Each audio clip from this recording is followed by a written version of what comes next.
date of the Harivamsa. By date of the Harivamsa, we mean the date of the composition of the Harivamsa and not the date of the occurrence of these events.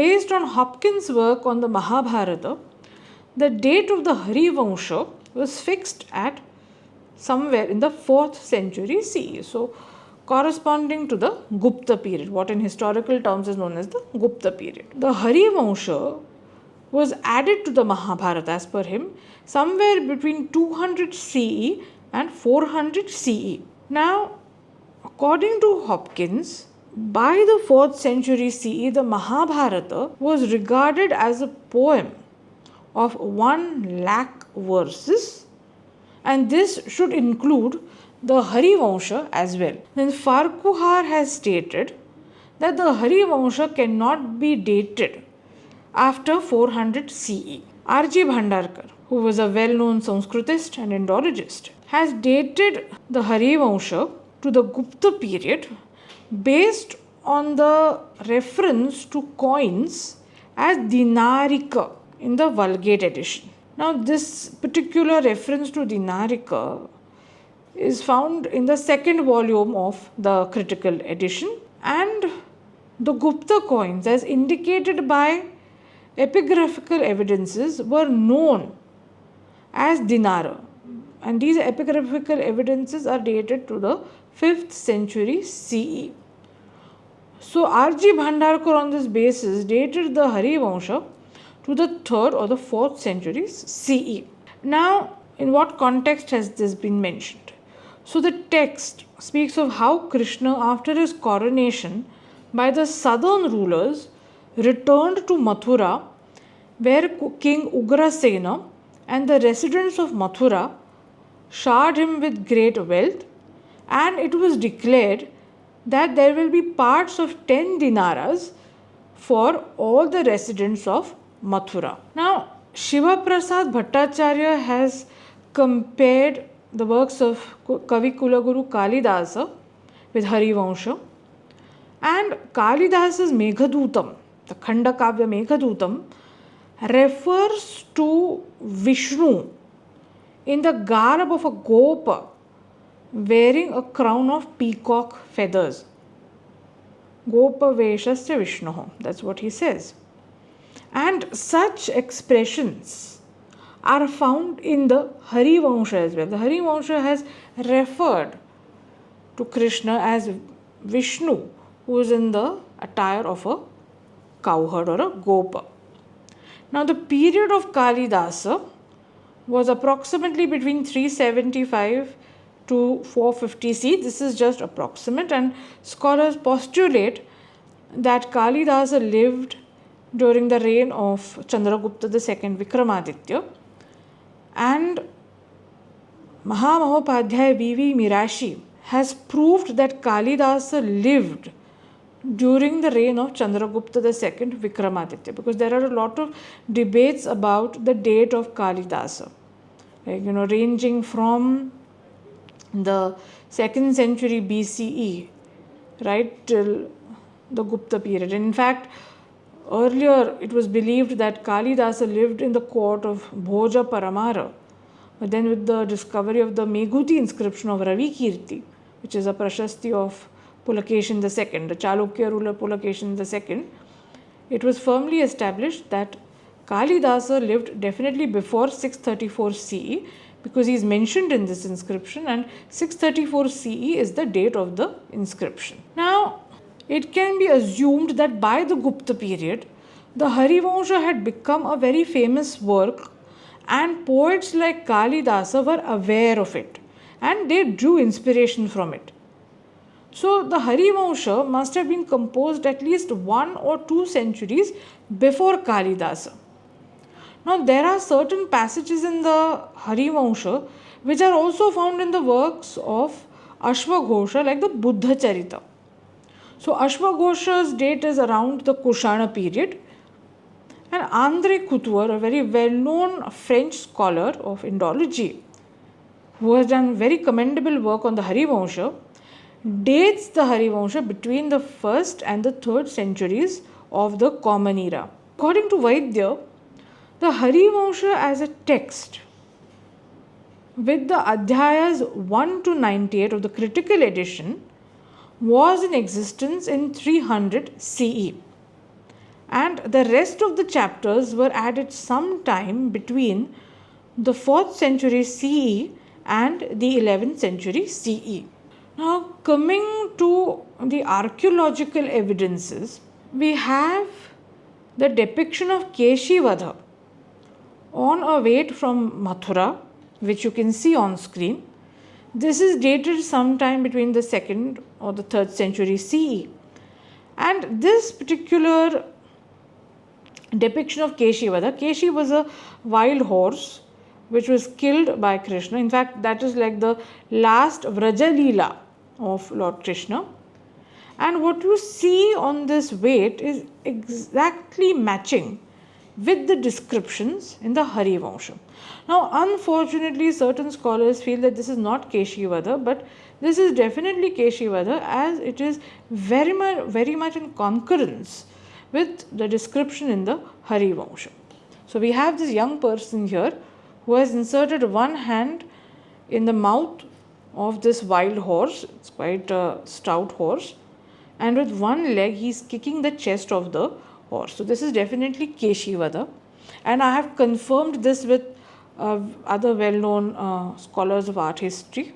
Now, the Harivamsa was aware about urban centers. It was fully aware about what urbanism is and the difference between urban and non-urban settlements.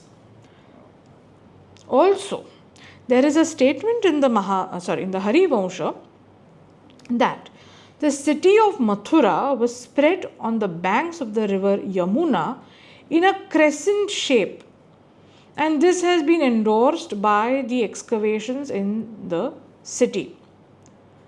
Now, the excavations which were done quite a few years back have revealed 5 habitation periods.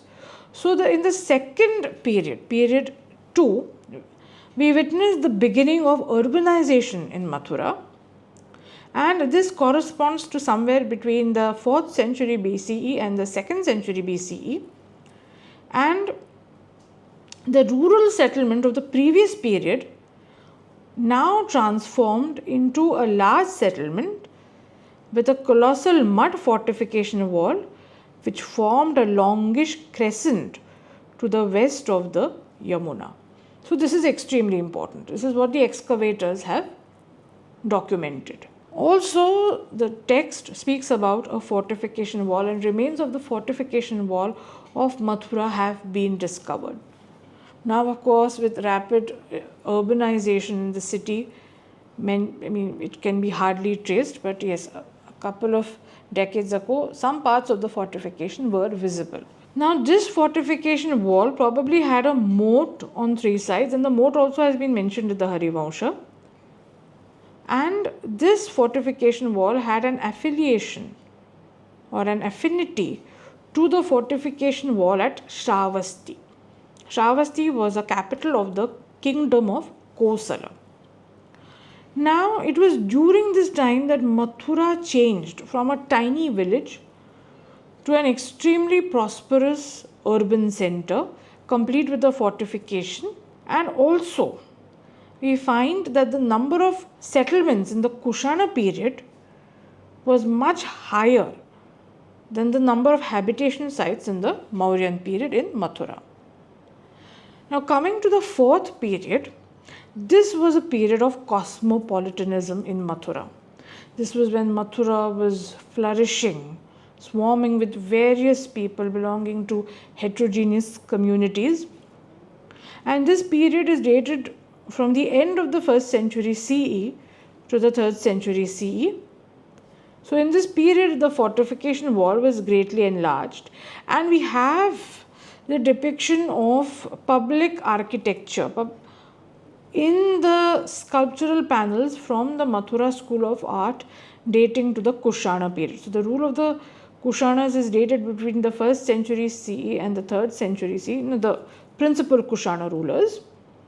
And one thing that is extremely interesting is that certain Kushana rulers, the later ones, some of them were known by the name Vasudeva. And one of those kings had the depiction of Vasudeva, that is Krishna, on his coins, holding all the ayudhas associated with him.